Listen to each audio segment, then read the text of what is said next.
It's been a pretty busy day. I've made a few recipes, reviewed a few things I made earlier this week. So I'm trying to relax and unwind. I'm gonna do one more recipe and it comes from the Princess Healthy Treats cookbook and it's called Jack and Gus cheese board from Cinderella. So Jack and Gus are the mice. So this is a cheese board and it's really just a charcuterie board.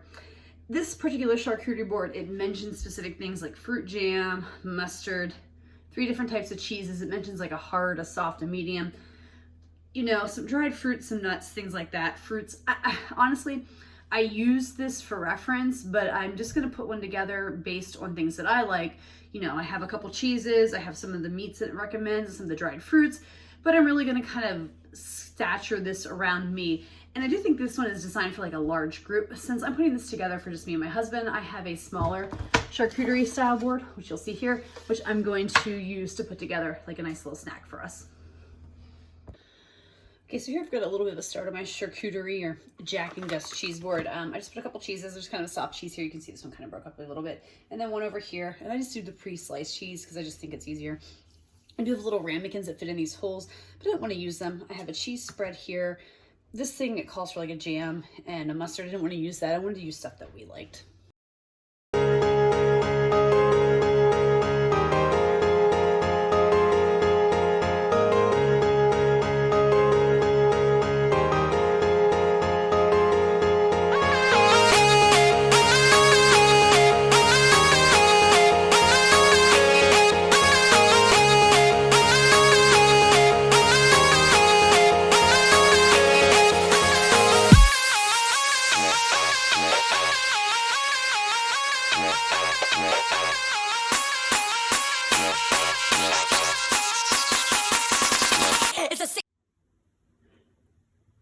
All right, maybe not the neatest presentation, but here is my cheese board.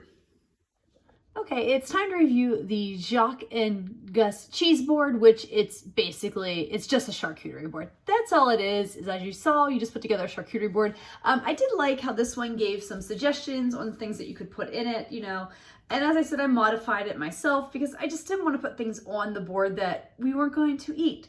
So, and I love this though for some guidelines, and I did, like I said, follow some of it. Like I liked the idea, like the dried blueberries, which I did have, you know, they kind of resemble buttons. You could do Prosecco and make it kind of look like ribbons. I didn't spend the time to do that because it just was, we were just, you know, getting hungry and wanted a snack, and that's all we were gonna do. But that being said, let's go on and get into the ratings. And the first rating is on a scale of 1 to 5, and that's the ingredients based on how difficult they are to find and how expensive they are to find. And honestly, I feel weird ranking this because I feel like this could be anywhere from like a 2 to a 5, depending on your own personal preferences and taste buds and what you want to get, you know. How much do you want to spend on cheese? How much do you want to spend on meat? There's so many varieties out there, you know. I sometimes just buy simple Colby Jack sliced cheese like you saw on my cheese board. I got that, I think it was Cabot brand from the grocery store, and it wasn't super bad. But then, you know, sometimes I'll go out and spend, you know, $15 on a good block of brie or something if I find one that I really like. So, you know, I'm gonna put it right in the middle at like a 2, a 3. I think a 3 is good, maybe even a 4, just because, you know, it really is your personal taste and what you want to spend on making your own board and how this will be. So I'm kind of leaving this one open there. Difficulty level on a scale of 1 to 5, with 1 being easy and 5 being difficult. You know, again, this is your own personal thing. Do you want to make dips or snacks or anything, or just buy pre-made stuff, you know? Assembly wise, I think, you know, if you're super worried about being super, making it look super good, then maybe, you know, it's like a 2 or a 3. But I mean, I think to me, it's just a 1. You're just putting things together. I don't super care too much about the presentation. I do try to make it look nice, but especially if I'm having people over. But for just me and my husband, I wasn't stressed too much. So I don't think it's really that hard to assemble or put it together. They do give you some good guidelines.